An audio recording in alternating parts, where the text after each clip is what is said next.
everybody, this is James, Marco, and Nabil. And this is the Movie Pals Podcast, podcast number 186. Today we are back with our Voyage into Star Trek with a review of Star Trek VI, The Undiscovered Country, as well as a review of the final Venom film, Venom, The Last Dance. Mikey had some technical difficulties today because he sounded like he was calling us from the inside of a fucking submarine that was about to explode near the Titanic. So we're back to just the original trio here, as you can tell. Wouldn't be a Movie Pals Podcast without some audio issues, I'd say. Yep, just like last week, as you guys noticed, Marco was on mute for the last 40 minutes of the podcast. It was really fun editing all that and trying to make it listenable. But that's in the past. We're moving on to the future now. Let's go.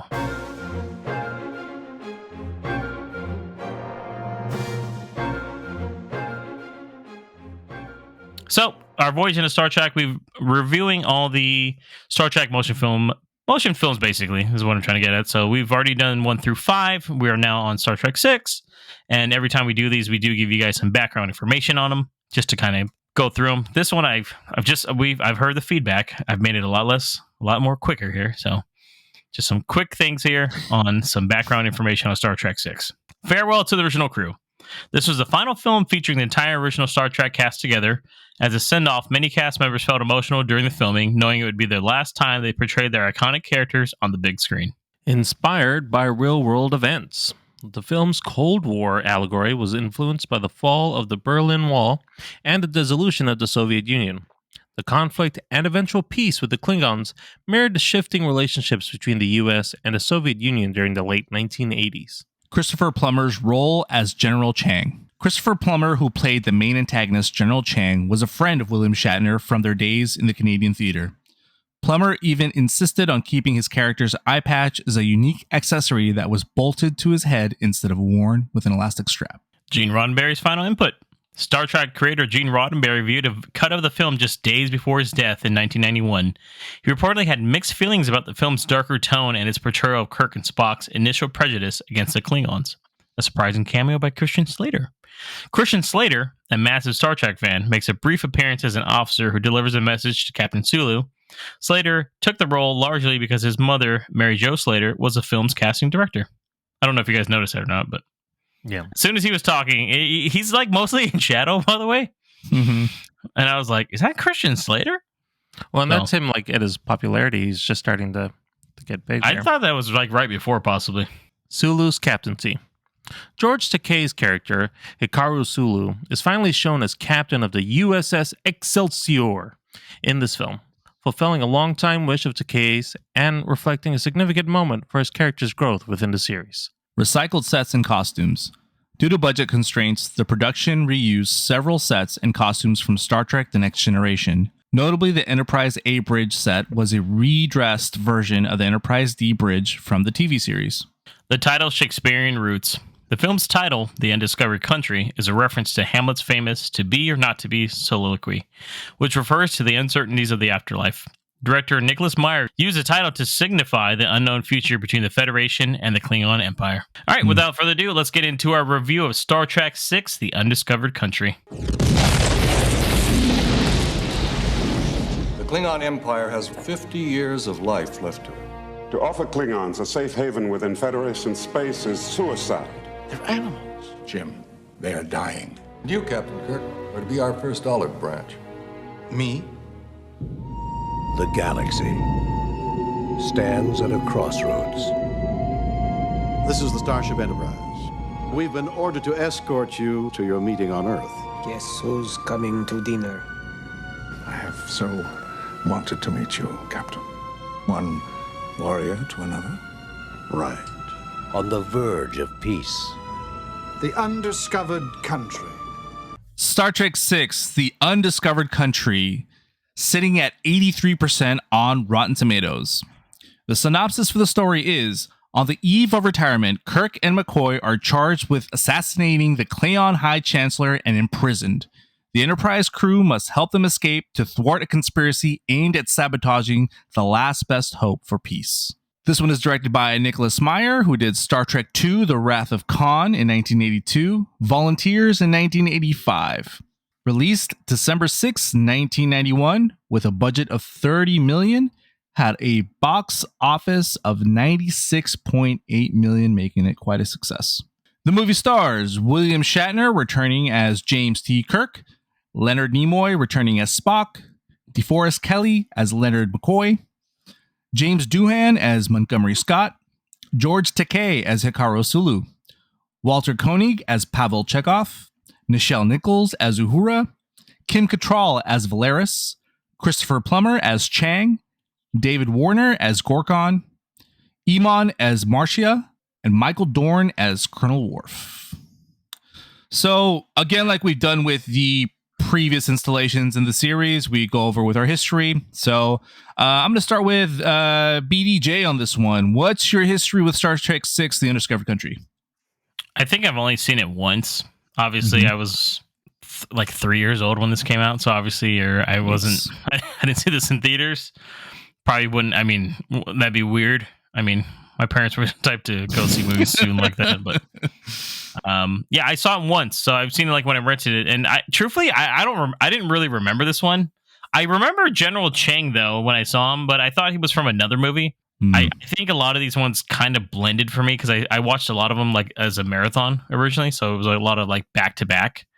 Makes sense. But seeing it now, truthfully, even though I recognize him, I still didn't know what the story was going to be about until I started watching it. So, but yeah, I've seen it once. Right on. Nabil, what about you? What's your history with Star Trek 6? Between this one and Star Trek 4, I've seen this quite a few times, and I'm remembering because I've watched this a lot on TV. This would show on reruns all the time, and for not watching the other films in the chronological order that we've seen, I never really understood the references that was making in the past films. And now watching this, I'm like, oh, that's why this, and that's why his son, he's mad at the Klingons and all this stuff, because I never really connected them because it's been so long since I'd watched the other ones. But this film I'd seen so many times, and like watching this again in full just made me, it's kind of like watching it for the first time again because I get all the references now, so like I'm understanding what I'm actually watching compared to what I'd seen before. But I this is very familiar to me, and I remember a lot of the parts in this film. You're like, why is he so prejudiced? I don't get it. Yeah, it kind of pays off a lot to both the original series and even the original movie series. Like Nicholas Meyer directed Star Trek 2 as well, right? It's almost like he was like, I'm gonna make a sequel to the one movie I made. Kind of, yeah, a bit. So this is the first Star Trek movie I've ever seen in theaters. All jokes aside, I saw this with my brother and jokes aside. Yeah, and my dad. Yeah, we saw the trailer. We're hooked on it. Instantly wanted to go see it. It was in '91, so you were like 32 years old at the time. Yeah, I was 32, not 33, not 34. But I still a young man. Yeah, still very young in my wee age. Yeah, I just saw Adam's Family. Just played during the trailers. I said, take my boy to see that one. I remember just being just kind of blown away with how big the production was and everything. Because I'd only seen The Next Generation on TV and parts of the old TV show on TV, but I was really like thrown back. It was the first like cinematic experience of this franchise that I've had, and it felt cinematic at the time. It felt really big. The theater was packed. It was quite a great experience overall, and a really fond memory that I have.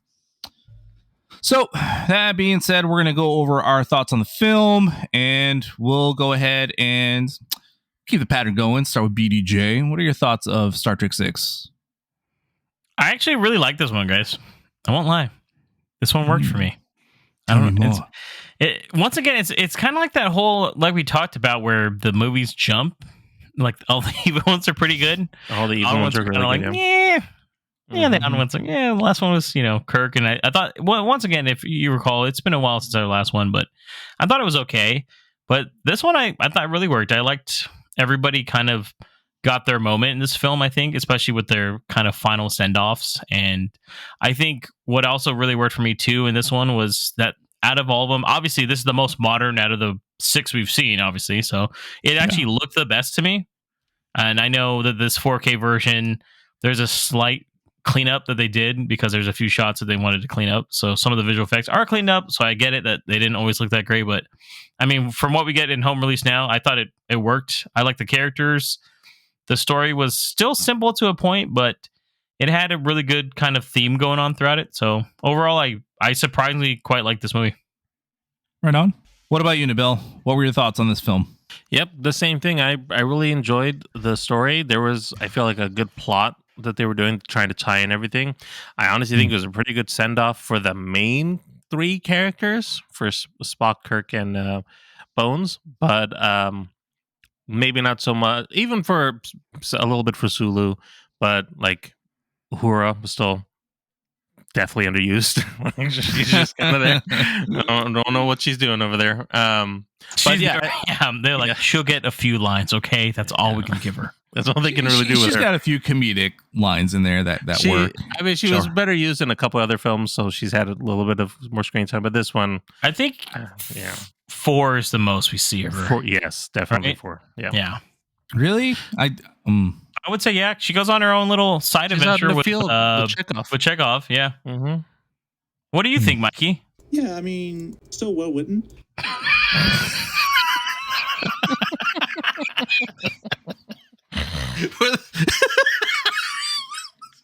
For those listening at home, we just had a Mikey cameo.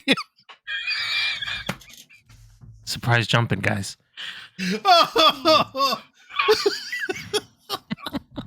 Oh shit. Oh man. Oh god. I needed that. I agree with you guys. I fucking love this movie, dude. I'm making an audible right now. I know I think I said Star Trek 2 is my favorite. This one's my favorite. And I was reminded. Mine's between this and 4, I think, for me. I was reminded of that as I was watching this, and I'm like, holy shit, this movie, again, it feels cinematic. It feels like some of the other movies, with the exception of maybe like 2 and even some of 4, feel like they're, meant for the big screen. The others felt like just an extension of the TV show. This one felt cinematic down to everything, like the character development, the story arcs, the payoffs to the previous movies, the special effects that James mentioned.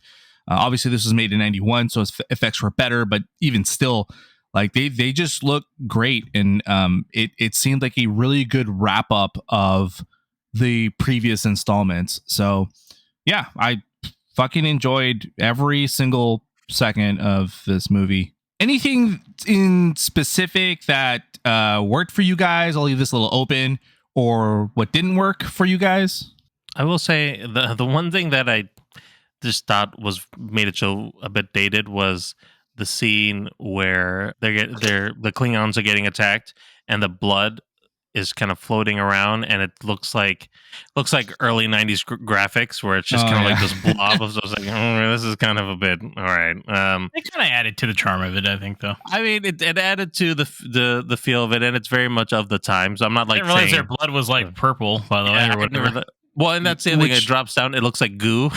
So obviously made purple pink to avoid an R rating. I think so. Yeah. But once again, I don't know Klingon anatomy, right? Yeah. I think, like I can't remember for sure, but I think that's the only time it's ever been presented as purplish pink. Is it? Yeah, because I don't remember it being that color. And when I saw it, it just very stark. I was like, Remind me of the great character Ivan Ooze from the that's what it was kind of giving me vibes of. Yeah. Which, by the way, is fucking David Warner in that movie? No, is he one of the Klingons? He's in Ninja Turtles and Tron, and I don't know. It was kind of great. Yes, I was like, he was senator. Look at him. Yeah, but that was, I think, one of the things that kind of just threw it off a little bit for me. But otherwise, the effects are still pretty good for just like compared to the other films. I think that they've done especially well the ships, right? Yeah, the ships are really good. Mm-hmm. Yeah, and they got 2 of they showed 3 different ships in this one, right? They show actually 4, because you got Excelsior, you got Enterprise, you've got the Bird of Prey that shows up, and then they've got that other Klingon ship, which I don't know what it's called. By the way, I gotta ask, so are the Klingons just like they just like get dark or something, and they don't like putting lights in their ships? I guess not. Because every time I see one, I'm like, damn, it looks fucking dingy as fucking this thing, dude. Yeah, they don't really believe in fancying up their ships. They're very militarized, very minimalist. So yeah, they they save all their resources for like their shields and their weapons. And that's probably why they're running out of fucking stuff, right? Yeah. Yeah. Speaking of, like, what were your guys' thoughts on the Cold War themes and its connection to the Soviet Union and U.S. affairs? Very timely. I know that they filmed it as like a breaking the wall down kind of thing, Star Trek style. That's why they're finally giving peace between the Klingons and the Federation, and apparently that leads to future events in Next Generation. The why certain things are like this is the defining story behind it, which as someone that's not a Star Trek fan, I guess that's a huge deal later on. That's why Klingons are part of the Federation at this point after this. So yes, that wasn't a thing before. So only in the original series, then, just to clarify, then guys, the Klingons are bad. They're not bad later on, and there's quote unquote bad guys, I guess. There's sects that defect, but you know that are a part of it. But yeah, for the most part, there's a peace treaty with them now, and they're a part of the Federation. I thought it was cool because I know originally because 5 did so badly. They tried to do like a prequel series at first, prequel movie, and then that got shot down. And I mean, truthfully, this is probably the last time, like I said, that they could have probably done this because everyone is getting so goddamn old in this movie. God. Yeah, and it fit perfect, and it's a good bridge and segue between the old era and the new era. Like, there was never really a detailed explanation as to like how the peace started or what caused like peace to start, and this kind of helped fill in those gaps and help explain that and explore that a little bit more.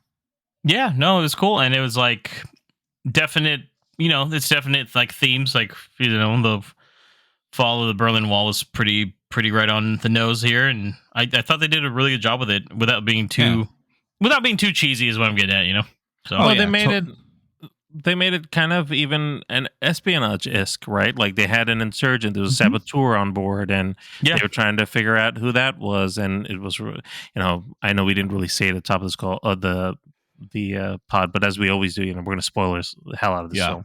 Yeah, it's been out for 33 years. So. Yeah, but I mean, like you find out it's right under their nose who it is that sabotages the whole thing, and it's a really cool kind of way obvious to play with me, that. Though, what about you guys? Yeah, I kind of figured it was her already. It is, but I mean,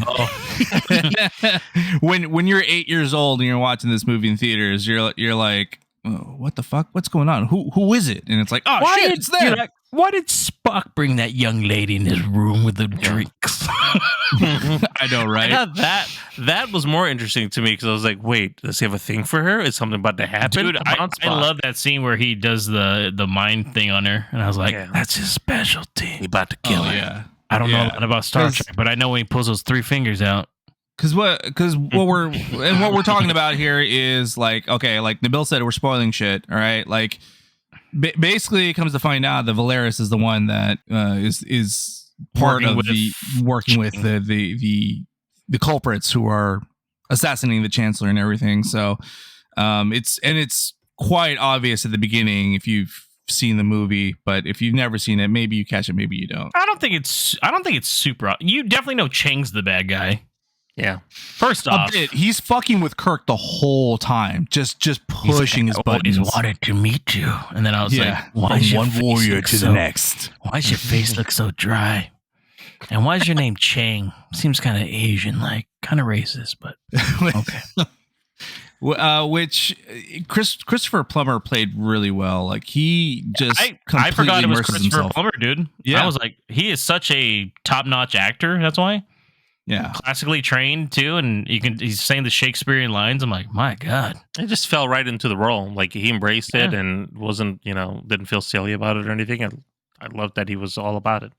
Yeah, no, and same. I think Christopher Plummer, it was a great actor, and he recently passed, and it's cool. It's cool going through all these, seeing like all these famous actors that have popped up in all these, just the first 6. I mean, there's going to be even more with the rest of them, but it's nuts how many people you see. Remember, even like Christopher Lloyd was in. Was he in? Yeah. He was in 3. 3, yeah. He Where went he just back shows to the up. future. Remember? Yeah, he did. Yeah, he's like, don't. He's like, great Scott. And then they steal it and go back to the future in the 4th one. It's like, I stole the DeLorean. Marty. What do you think, Maggie?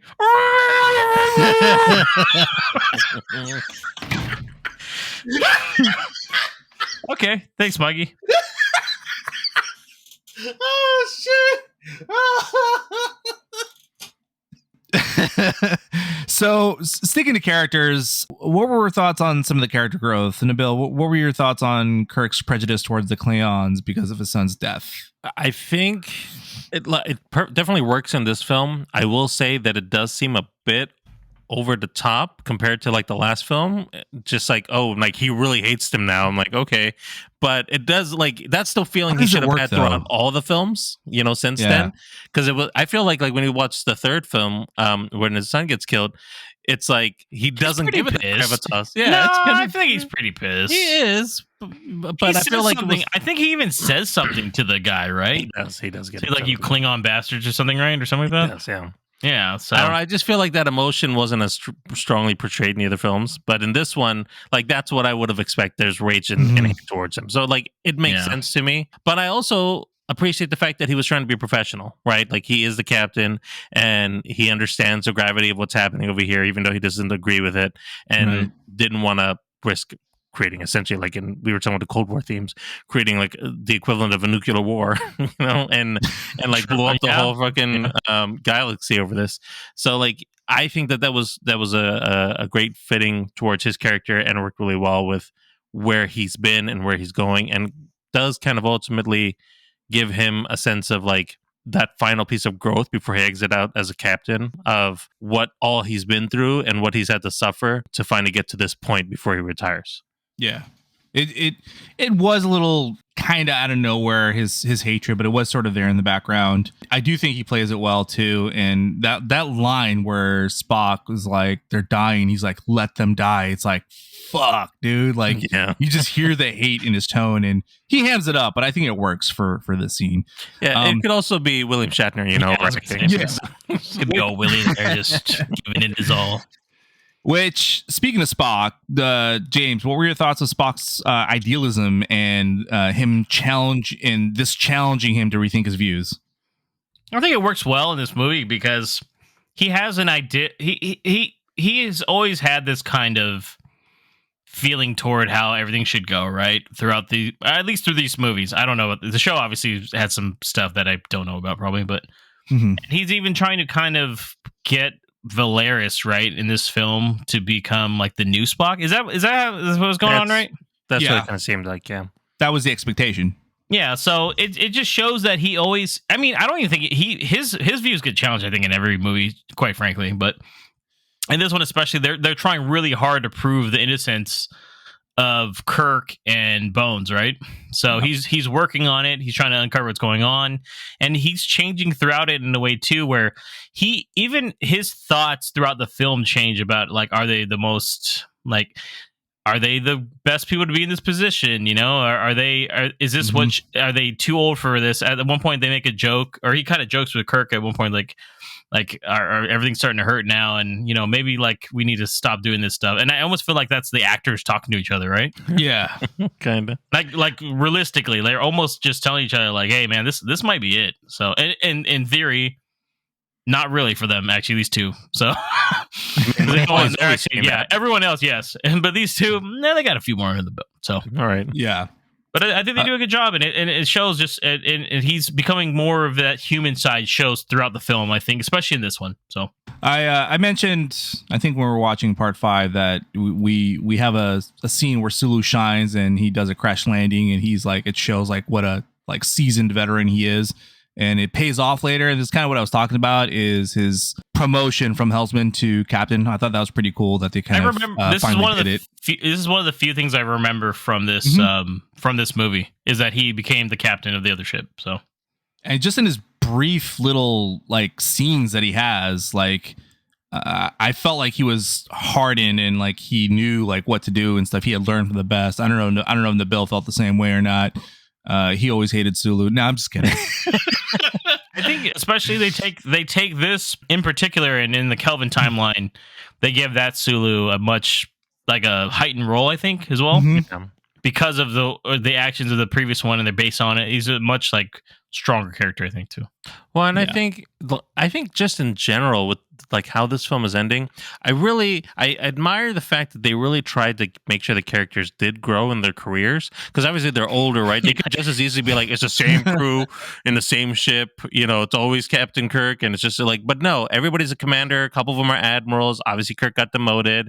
Fucking Sulu's a captain of his own. Like, they showed growth. They found some interesting ways to get everybody to still connect, which I'm fine with that. But I like that they were showing them growing in their career, especially because they're supposed to be older, and that's a good way of them kind of interacting and giving purpose to be a part of the story still, except for Uhura, who I don't know if she's done anything except for just still do the comm stuff. I guess she doesn't have anybody doing it for her now. So, but everybody else, in the last movie, she was down there in the planet. Okay, she was. Yeah. All right, relax. She tried. She does good with picking up like signals and with translations here, and they have that comedic scene where she's like trying to speak Klingon, and I was gonna say, like, for somebody who's like supposed to be the best at this, like literally the best in the Federation, she could not understand a word of Klingon. Fucking Scotty was over there giving her translation. All right, so I'm gonna tell you right now, but I think it adds to the theme of like how unprepared they were for this sudden change in their history. You know what I mean? Like I love how like you said, the other Klingon was like listening. He's like, "Okay, come on, I get it." Well, they drink on their ships, so I think he probably thought they were drunk. I don't know. Speaking of like the cast and everything, do you guys think that this was a good send off or final movie for the original cast? And what were your thoughts of those answers at the end?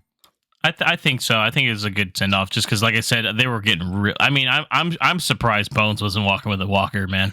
About this one, because everything is just like, you can really remember how like throughout the last few films we're like, yeah, they're starting to really show it. This one they really show it, and they are like caked up with the makeup in this one. But they are the most vigorous in this film, though. To be honest, like they seem a bit more like. I almost feel it's because they knew it was their last movie, though. I think that's why. So they were probably like, let me give it 110%, baby. Right? Yeah, exactly. The credit sequence is awesome, by the way. I always bring this up because I also always remember this because the Avengers ripped off of this fucking sequence. Yep. When they did their little, hey, here's our signatures. Look at us, we're cool too. So I like that. It's a nice little ending touch to it, though. Especially seeing it in the theater. I don't know if you quite remember it, Marco, but I imagine like if you saw this in theaters with the signature, it was probably a great feeling to see that finally completed that way. Oh yeah, dude. It was cool to see it in theaters. Like it was like, oh shoot, like it's one of the first times I'd ever seen something like that done. So really awesome. Like, what is cursive? I can't read it. It looks like shit. Who wrote the scribble scrabble on the windows here? Someone clean the screen. These next ones are kind of open for everybody, but I know Gene Roddenberry had mixed feelings about this, but do you guys think that this maintained Roddenberry's optimistic vision or diverges from it because of the darker tone? And what are your thoughts on the title's deeper meaning, like the significance of the undiscovered country and its Shakespearean roots? Well, I mean, I think from as far as Gene Roddenberry is concerned, he was always mixed on this whole saga of films and the original ones. So I mean, they kicked him out after the first one, right? They're like, sorry, Gene.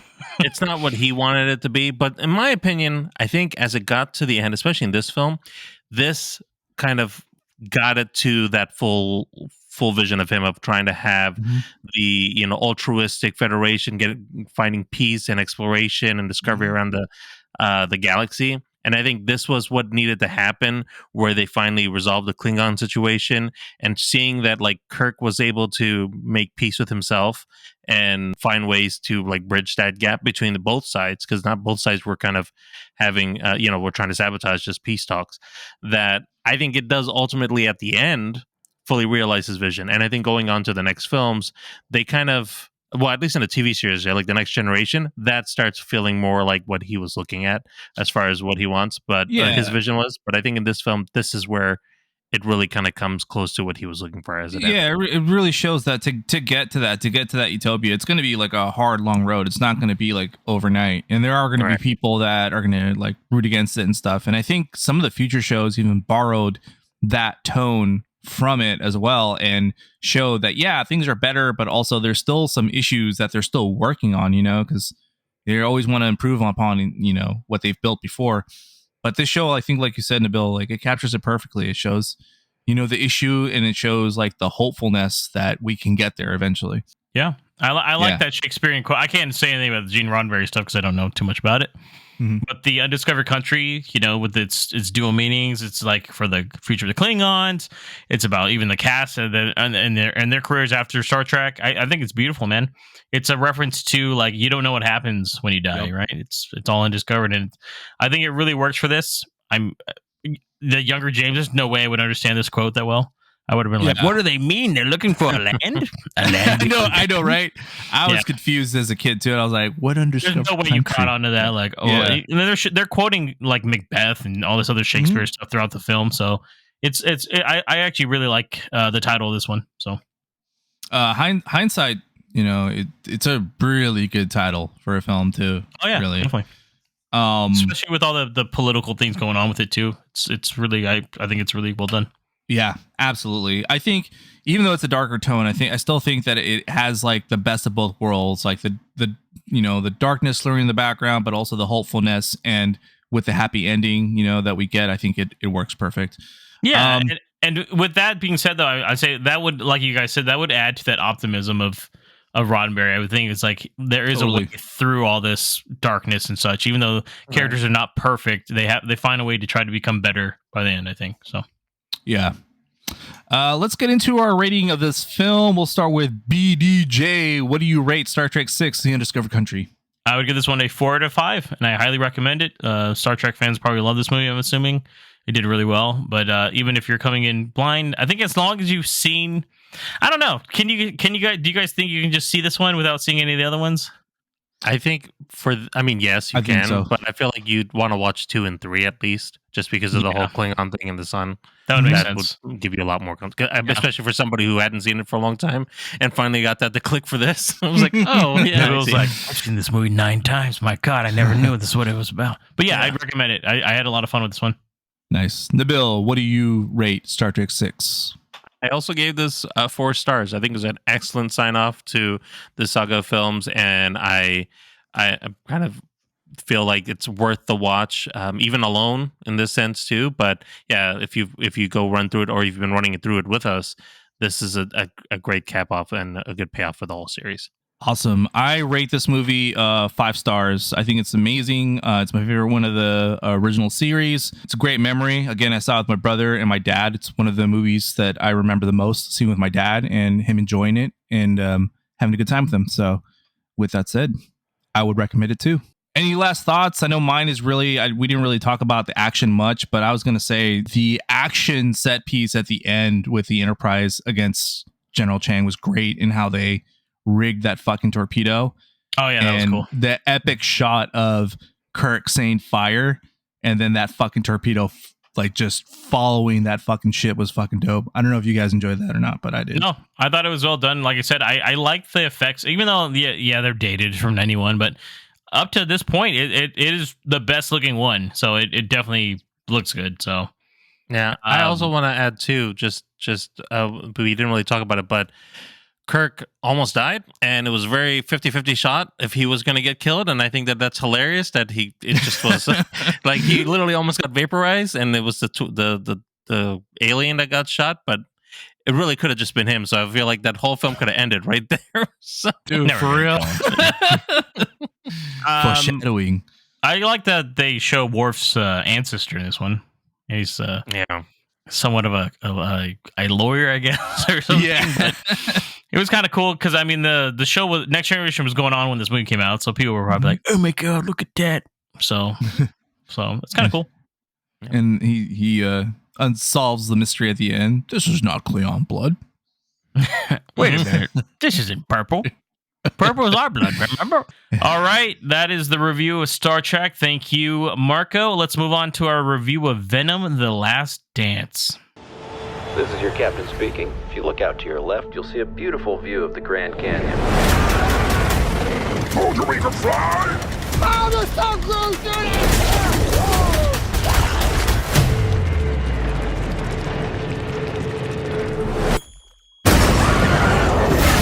Jesus Christ!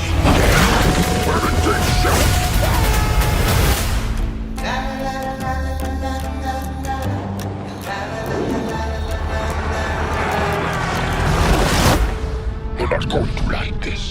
can absolutely guarantee you I'm not gonna.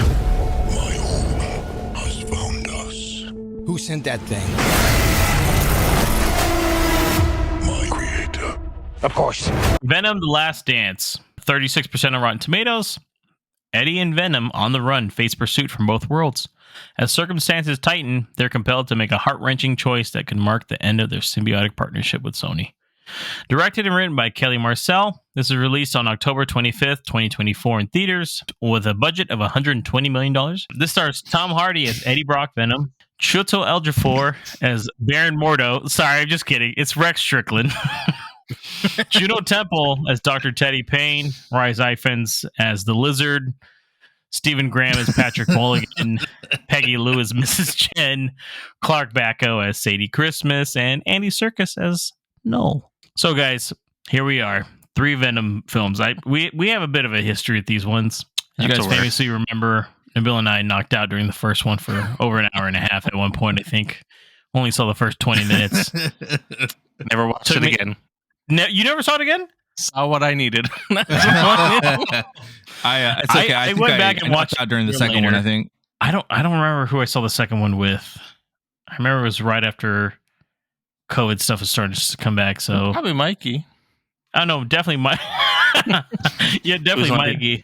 I think he fell asleep too. Yeah, Mikey, I know. It was fun. And I remember not liking the first one. The second one, and truthfully, I've never been a big fan. It was just kind of okay. It's just I thought Woody Harrelson was really miscast in that role as Carnage, and they kind of wasted the Carnage Venom kind of aspect of it all. But what do you guys think overall of the previous films? Were you excited for this new one coming out? Was this kind of here we go again? Especially because with the Sony stuff, they have such hits as Madam Web, Morbius, such hits as. Just really big hitters. Really big hitters. I mean, I'm just going to say it right now. I think the whole series is trash, and the last 2 were not good at all. The only thing I liked was that they tried to bring in Carnage. I agree with you on the Woody Harrelson thing, but, I love that they tried for it, and the film never takes it, except for that first one. They try to be a little too serious sometimes, but for the most part, they're just it's symbiotes. They're going to fight each other, whatever, so... Yeah, they're terrible films though. So I've never been a fan, and I was not looking forward to this one. And okay, coming in hot. Mm-hmm. Okay, Marco. I don't think these movies should exist. Dude, I don't know what sometimes they're like. I'm like, dude, just give it back to Marvel already, man. Yeah, just let it go. As much as I criticize Marvel, at least put it under one umbrella, and then we can just kind of figure this out together, I guess. Yeah. Looking back at it, I think I enjoy the first one the best. And it's really just because it's got that line, why would we do that?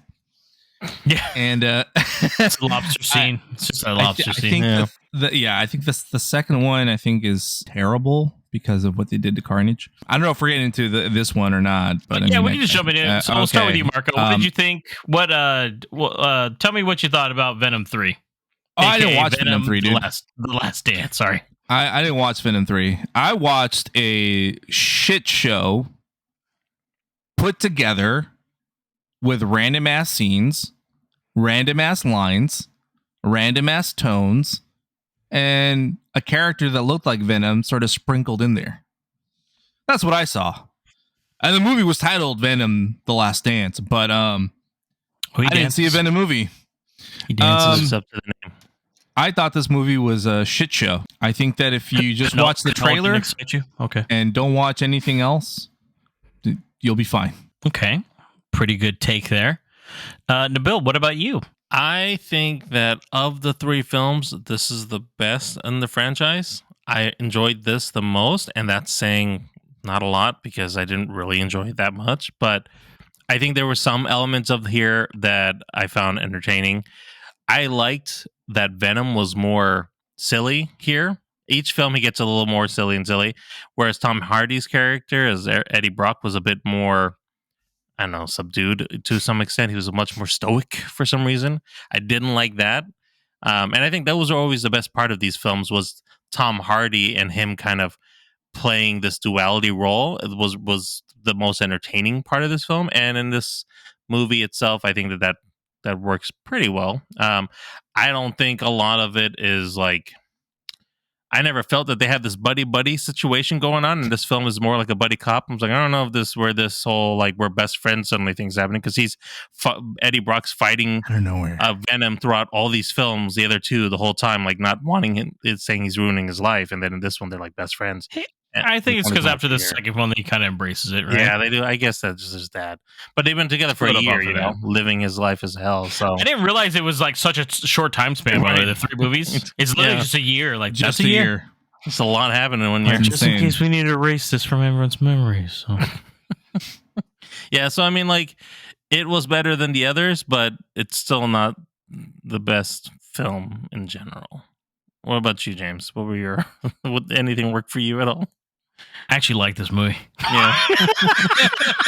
Yeah, right? Okay. I went with like the lowest expectations, truthfully. Mm-hmm. And yes, I did. I dozed off briefly, just briefly in this one. Oh, that's why. What part? Was it in the bus? When they were in the bus? No, it was, I don't know. Probably Area 51 thing. I was like, I don't know. Yeah, whatever. I was like, cool.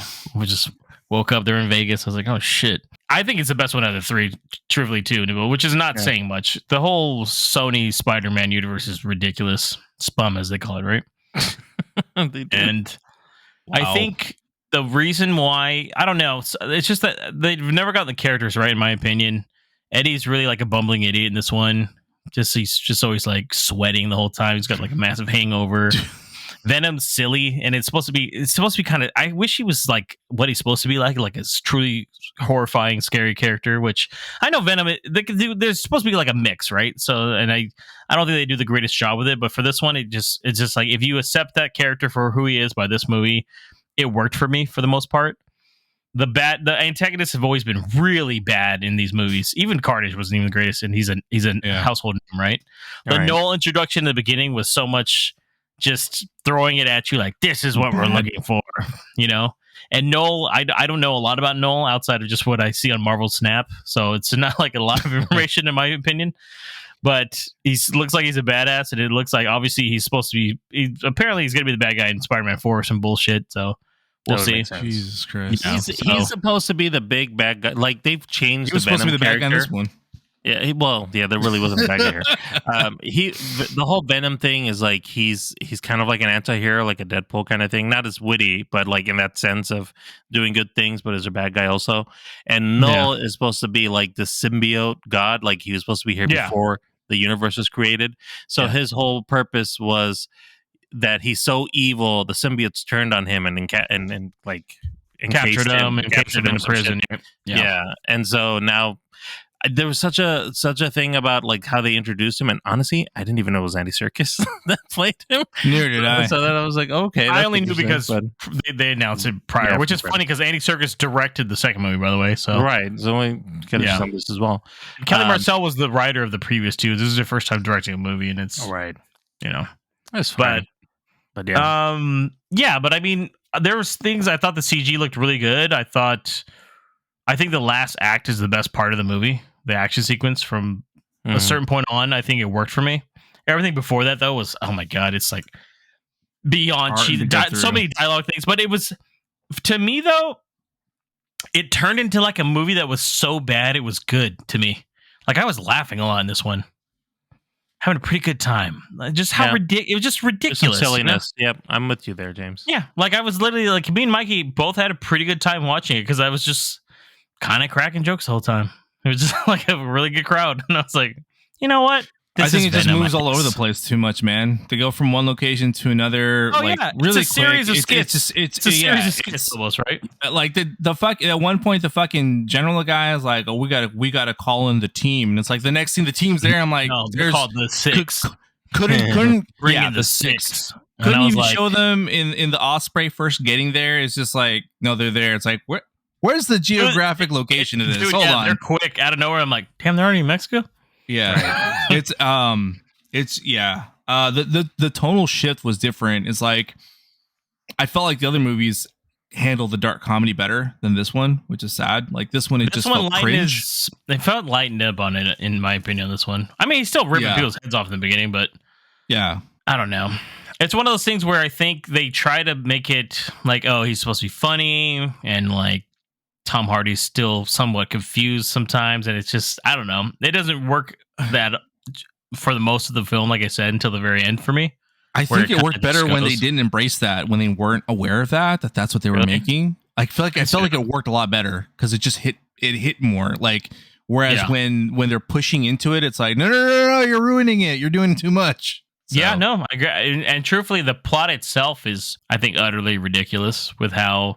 Where's he going to go? He's going to New York, right? The bride is a bribe. Yeah, he's like, hey, I'm going to go, and I'm like, I was like, oh, he's going to go to New York. I get it. This is setting up like a Spider-Man thing. That's right? what I was thinking too. Yeah, that's what we all thought. Cool, he's going back, and then no, not really. He's going to make it to about New Mexico, about tops.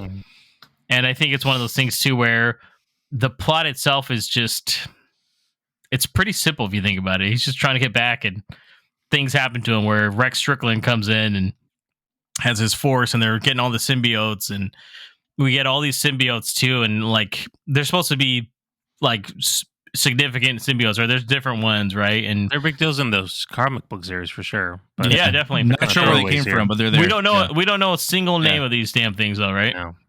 So it's like, okay, I know some is supposed to be like agony and all this shit, but it's like, well, I guess we'll just figure it out one day. by who are studied by the cheesiest scientists with the most terrible lines and a backstory I gave no fucks about. Let's talk about Teddy Payne. Like, it's in the name. Why was she there? It's in the fucking name. Played by Juno Temple, by the way, who I actually like as an actress, but she's great in Ted Lasso. That's what I've heard. What they do to her in this is James will never watch the show, so there's no point of telling him anything. It doesn't matter to me, but kind of hilarious. Once again, hilarious to me that her dying brother, they died during a thunderstorm or some shit, and she was holding him. So she has she has a Marco arm, which I thought the whole movie. She was like this. She's like, hey, what's up? How come I didn't even notice that? Okay, she couldn't use it. I saw it the whole time, and I was like, "Is it that she can't move it, or it just hurts, or like?" I was like, okay. I don't think she can move it. It's paralyzed. I see. She has the stuff. I don't know, Bill. It only looks like she has a lot of damage in like that first scene where she wakes up, and after that, I'm like, well, you don't really see it anymore. All right. Once again, though, dying from laughter every time. And then Sadie Christmas, she has her little Christmas tree on. She's like, "It's from my mom," and I was just like, "This is a line in this movie, huh?" Yo. And this shows for a good actor normally, right? He's Baron Mordo, for fuck's sake. Too many sorcerers. But I kept saying that while I was watching this. In this movie, he's just like generic bad guy general dude. He is. That is just got a hatred toward everyone. It's funny because like it seems like him and Payne are like really good friends. But then later in the film, he's like, "We're shutting it down. This is my stuff now." And I'm like, weren't you guys cool like 10 minutes ago? All these things that they're showing in this one, like the stuff that you just mentioned over here, they're all little nuggets of things that are you feel like could be just a little bit more expanded upon. But definitely. They kind of give you just a little bit to say, hey, this might be significant. Like the lightning thing, I'm assuming that's, going to lead into something bigger, but it really doesn't. The Christmas thing is the symbiote. I know I'm spoiling a little bit here, but one of the symbiotes end up having a Christmas color. That's because of that, I guess. It's the only significant thing there. Like they have just little bits of things, and you think, oh, if I just wrote another page of background for this, it could mean something. But instead, we're just going to say, just remember this for later, and you just come back and it's even like down to like why do I get that there's multiverse and stuff, but why do they cast these people that are in other like Spider-Man properties already? Yeah, it's stupid. It's confusing as hell, dude. Nabil, I think what you're saying is the backstory that they should have had is what should have replaced the whole Van family thing that they had for no apparent reason. This is for filler for some reason. I don't even know why that's there, except for the one line of saying, we would have enjoyed this. I'm like, okay, yeah, I guess. They don't even show Michelle Williams in this film. Yeah, like I get that they were there to show like the hero side of Venom, that he's an anti-hero, right? He'll do the good thing, but he'll like kill the guy. But they could have done that with just the scientists and like, the military guys, like show him saving those people. You know what I mean? You didn't really need that family there. The whole family added is it's just a side story to add a little bit of like humanity to it, I guess. Yeah. San Francisco to Las Vegas, not that far. We could have brought in Michelle Williams. They have a son together, don't they? Right? I think. No. So, or they don't have a kid. Don't they have a kid or some shit? No connection. Well, never mind. She Well, got remarried, remember? Yeah, oh, yeah, that's right. She did. She remarried. So still, though, she was prevalent in the second film. Could have came into this film somehow in Las Vegas. I saw it on the news. Whatever. He was on the run. He was on the run. Exactly. Yeah. Once again, it's all hilarious to me, though. It really worked. Honestly, even the hippie family, I was just like, I like that. Kid gave him a chocolate bar, gave it to Venom later. And when he tells him later, he's like, thanks for the chocolate. I was just like... And he's like, hey, kids, let's go commit several felonies real quick. Hey, let's go check out the last day of Area 51. Yeah, and we're the only people here. Oh, man. So it's one of those things where... I mean, it's hilarious that theoretically what's it called? With the thing in his head? The fucking... Codex? The Codex from Man of Steel? Rift. Yeah, that's from Man of Steel. Yeah. Yeah, the Codex. With that being said, he didn't have to ever turn back into Venom, right? For the whole trip, really, he would have been fine. Unless he was getting shot at, he wouldn't have needed to turn into Venom at all. And I'm like, oh, cool. So Tom Hardy wanted one more screen time, so I guess they wrote that into the script, right? Awesome. Like, he's got to do it, right? And then the whole Mrs. Chen sequence, just hilarious. That was fine. It was ridiculous. No, I'm not saying it was bad at all, DeBill. No. I'm telling you, it's my top 3 moment of the movie. It was funny. I like the music. When they played the ABBA, when they played the ABBA, and then when Eddie's like, "When did you guys go over this?" And I was just like, "I don't know, but it's hilarious." I thought it was funny as hell. But see, James, that's it right there. You just said it. Those are the things that I think made me enjoy the film. Was the Venom one-liners and Tom Hardy and Eddie Brock talking with himself. Relation-wise, that worked better because it's not as forced. Better than the other films. Yeah, it just seemed more natural, and I liked even every once in a while Eddie Brock would say something. And go ahead. I was gonna say it reminded me of I don't know if you guys. I didn't rewatch these, but I remember in Let There Be Carnage, there's a scene where he goes to the Mardi Gras thing and he's talking about relationships and how people break your heart. That reminded me of that. It's just so stupid but hilarious in a way. Mm-hmm. But it's so funny. He's got his little fucking beads and stuff around him. He's got his little glow sticks. He's like, you ever get your heart torn out by someone you love? Those one-liners, that relationship, those things were what kept the film being, entertaining. I was like, okay, this is funny. He's making it. Yeah, they understand what they're doing here. Yeah, I mean, it's like I said, it's almost so cheesy that they lean into that cheese to the max. They're like, fuck it. This is the third movie. This is probably the last time we're going to see him. We're going to just show this to you guys overall. It's going to be one of those things where, And the cheese, it's okay. It just felt like it was randomly pieced together, like just a bunch of scenes and skits put together, and like, boom, we got a Venom movie right here. This is almost like this could have been like a 3-part miniseries because of like how no big antagonist really. Nope. It's just one of those things where like this is like a Disney Plus show where Venom makes it to Area 51 and blah blah, right? Mm-hmm. We had 4-legged aliens from Attack of the Clones. Oh wait, no, sorry, wrong fucking movie. Well, they're the Xeno things, right? Whatever the hell they're called. Yeah, they look just like the fucking things from the Star Wars arena. Once again, I only know about them because of Marvel Snap. So actually, I was like, oh, that's kind of cool. Or the mutant turtle I knew what they were. The mutant turtle from TMNT 2. Yeah. Kind of look like that. Razor? Yeah. Razor. Yeah, true. Yeah, a little. And then all the other symbiotes that I, once again, can't name you one, even from the first one. I don't even, was that Havoc or some shit, I think, the first one? But once again, I only know about these because of fucking Marvel Snap. So Marvel Snap is helping me learn names of certain people. I'm like, oh, I know him. So like, at least though, action sequence wise, I think that last 30 minutes is pretty solid. I actually really like the action sequence in that one. That's the part that for me, after the climax of it all, it worked for me for that. What did you guys think about that? Did you think at least visual effect wise it looked okay? I think the special effects looked really good there. It was cool to see the other symbiotes, helping out and seeing them like try to keep those 4-legged alien monster things at bay and stuff. But I think that's probably one of the only highlights for me. Yeah, that I like the scene in the river where they're in the mountains over there and getting chased, and Venom's like changing into different animals. That's really fun. And I also really like the actual alien thing that it seems like indestructible. So it adds a layer of challenge. We never really get a resolution on how really I know they do the just like spoiling a little bit here, so I'm going to just say no, there's nothing to spoil in this movie, Nabil. Yeah. So they do the acid thing, and that kind of kills them. But I'm just like, why was it there? By the way, yeah, it's just there. Once again, cheesy as shit at the everything. beginning. You see Rex walk up, he does it on like a truck, and then he's like, "All right, now we can go down to Area 52." All right, and I'm like, "Wait, everything. Why is that just sitting there in the top side?" Mm-hmm. Because plot. Just because. Plot. That's why. Yeah. It's plot armor. It's so that the movie can continue. But no, I agree, Nabil. It's ridiculous. I will say though that like that villain, if there was, they had what they brought in 4 or something at the end, like it started getting crazy, and I'm just like, I think there's like 3 of them. The most indestructible thing, and he was able to capture them all and drag them out this way. Well, he came one with them as a symbiote, and then he forced them under, and he repeatedly is like, kill me. I like how he protects Eddie, but then Rex, he's like, fuck you. I know, right? Getting hit with that acid shit. Burned. Anyway, you're in Doctor Strange. You're fine.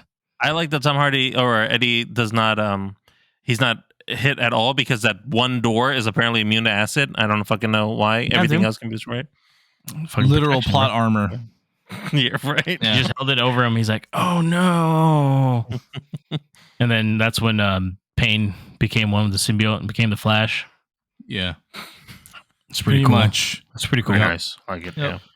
So, I mean, yeah, like I said, it's not a good movie. It's one of those things where it strangely worked for me just because I came in with the lowest of lowest expectations. Right. And I was surprised by it. I was like, fuck it. It was okay. For me, at least. Well, once again, I'm not disagreeing with either one of you, really. I totally see your opinions on them.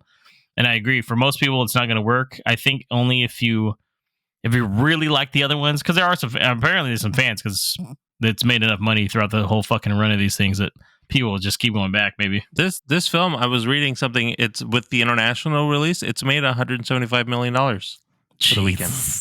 I was like, jeez. Venom. So it's the soundtrack, baby. That's why.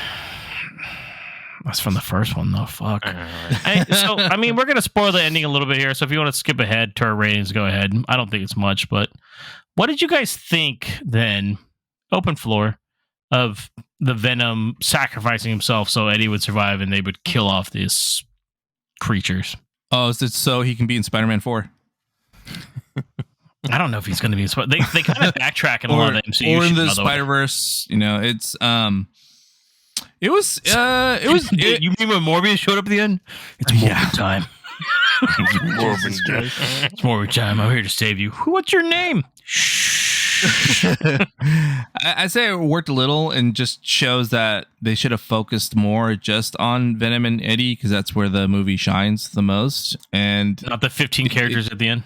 Exactly. It showed kind of like what you said earlier, James, that they had grown used to each other and had this agreement at the end of the second movie. Well, this is who we are now. We're Venom, but now that's being taken away. And at the same time, Eddie was reflecting off the stupid Van family that he had no family. Venom was essentially his only family, so it kind of worked. I did find it funny when the family was like, "Is that Eddie?" When he's running out, and it's just like all this shit blowing up. Like fucking all out fucking warfare. They're like, I think we should get out of here. So we shouldn't be here. Then he was like, wait a minute, I'm the lizard though. So I mean, he was. Where's Spider-Man? Yeah. Maybe that's him in a different life. Is this how I lose my... I'm assuming that's what they're getting at. Other people are different things than other... But I'm stretching it. But we're also giving him too much credit, right? Yeah, I mean, yeah. Or they just were like, hey, Rise Evans has a fucking contract with Sony, so we can use him for pretty cheap for this film. Yeah.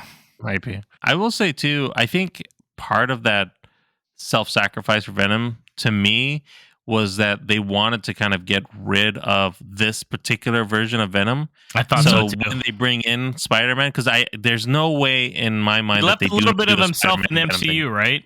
Right, but it'll be a more aggressive, a little more angry Venom towards Spider-Man. And if you kind of bring in this one, who's had a little bit of character growth, it doesn't make any sense why he hates, Spider-Man, right? Even Eddie Brock hating him doesn't. I just want him to show off the white fucking symbol once in this film. Yeah, but there's no reason for him to do it, though. Yeah, but there's no reason for this whole movie, Nabil. It doesn't matter. It's all randomized anyway. Yeah, this is AI generated. I thought they were going to, after the credit seats in the last Spider-Man film, that was like, okay, now he sees it and he wants to be like him, so he'll just make his little symbol in his film. Look at me, I'm Spider-Man too. That's kind of what I thought was going to happen, but they did not. So, what did you guys think of the? Like, I thought the ending was random as fuck. By the way, when he goes to New York and he has a montage sequence.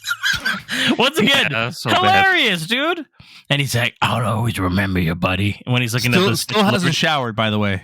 Dude, he looks like he stinks the whole movie. Even when he gets in the suit at one point, I was like, he's got piss on his feet. Yeah. Yep. Did he even have shoes at the end? Or he had the Crocs or some shit? I was like, I don't know. He has sandals or something, I think. Yeah. Gotta give him sandals, right? Had nothing walking the streets of New York. Yeah. Or he's in Vegas. Oh, yeah. I don't know how who knows? New York, yeah. Who knows? He gets there eventually. Then we have a mid-credit scenes where Noel is like, now I can... I was like, wait, what? Now he's free? Or he can... what? I don't get it. And he basically said, Spider-Man 4, I'll be back. And then I guess the Flash is now in the Spider-Verse? I don't even know, man. Because in the post-credit scene, we see... Okay, so the bartender guy's like, hey, remember me? Mm-hmm. And he's wandering out, and then the cockroach obviously has that little vial of venom in him, right? Mm-hmm. That they captured. But then another vial was the one that Payne broke because that electrical. So I was like, I don't. So I thought that was weird because I thought the vial was what Payne took, but apparently it was a different vial. Is what it is, right? That's all I can. She had the purple one, and then the black one was still there. So. I thought it was just like, hey, that broke, and then it attached itself to a cockroach. The cockroach is going to find its way back to New York somehow. Yeah. Or not. Or it's just, I mean, he's a living... It's a symbiote, right? So he's got the memories of it. It's still alive. So as long as I don't know how that works. Does a little tiny piece can become more? Is that what they're saying? I guess what I was thinking. And it's just going to, jump, like you said, jump its way to New York and find Eddie. I was like, that's how they did it in Spider-Man 3. Yeah, so would you guys want to see another Venom film, or like a reboot of it all? Do you want to see this Venom back? What do you guys think? So I'd like to see a series of and with Agent Venom, and then all the little side Venom characters, the other symbiotes. Anti-Venom, by the way, in this one too. Yeah, that they didn't show that. So I think that would be fun if they could do a series, maybe like the Penguin, like a hard, like rated R kind of series, TVMA, and go through that. That would be fun. But I don't want to see it. Sure, sir. This is Marvel.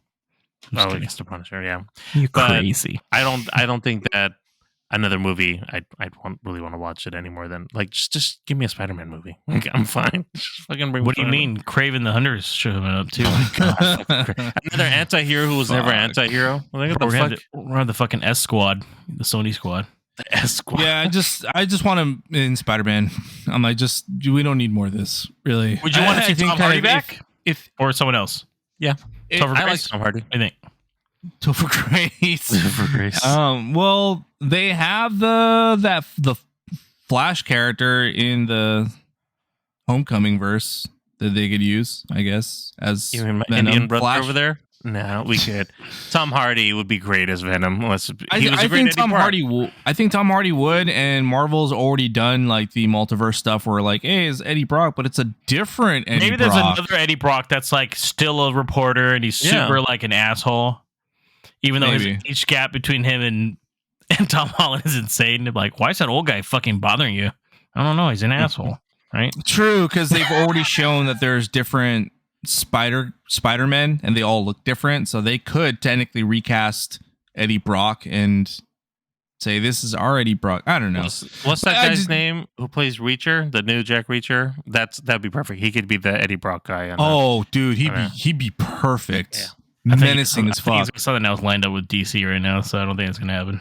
Hey, if we can have the same actor play two different Marvel-related characters, we can have a DC and a Marvel character crossover, right? Facts. I don't know. I think they signed contracts to not do that, to tell you the truth. Maybe. Yes. That's why any major one, at least, until they've been released from it, thus the Henry Cavill one and Deadpool and such, like, I don't think they're allowed to. That's why a lot of people don't do these things, because they have to sign up, especially nowadays. They're going back to those, like, 10-picture deal kind of things, which I think is smart. because then we just, I maybe Moon Knight would show up. I don't know. You guys tell me.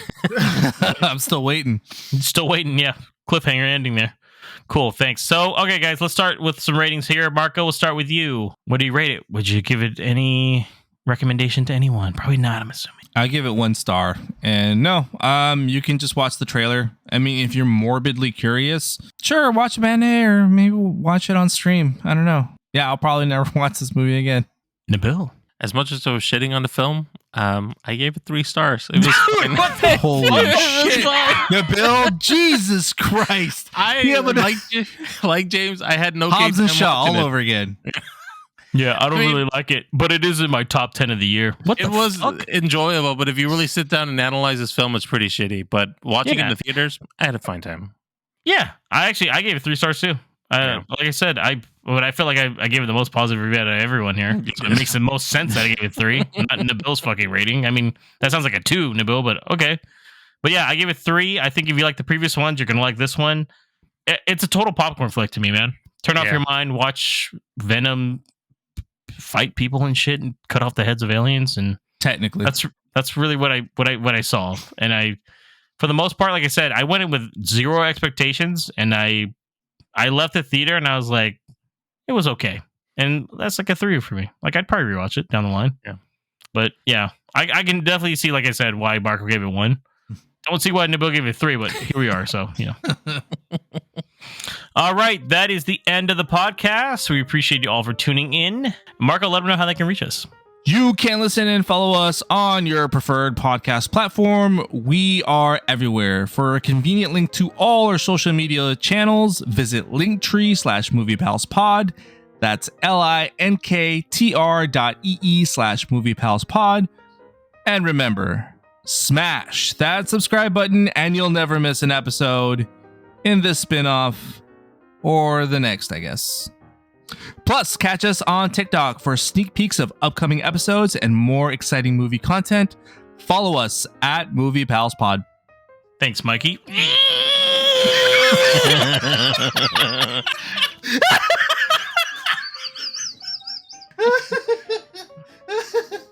And make sure to tune in for our next episode, podcast episode number 187, where we will be reviewing Gladiator 2 and Wicked. Thank you, Nabil. Until next time, this is James. Marco.